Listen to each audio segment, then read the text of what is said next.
If you have recently undergone security checks with Revolut and need to restore full access to your account, follow these steps to ensure a smooth process. Step 1. Log into your account.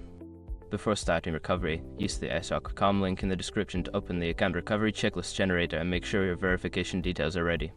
Step 2. Navigate to security settings. Once logged in, go to the profile section of the app. From there, select security to review any notifications or alerts regarding your account status. Step 3. Complete required verification. Follow any prompts for identity verification. This may include uploading identification documents or answering security questions to confirm your identity. Step 4. Contact customer support. If you are still facing issues after completing verification, reach out to Revolut's customer support.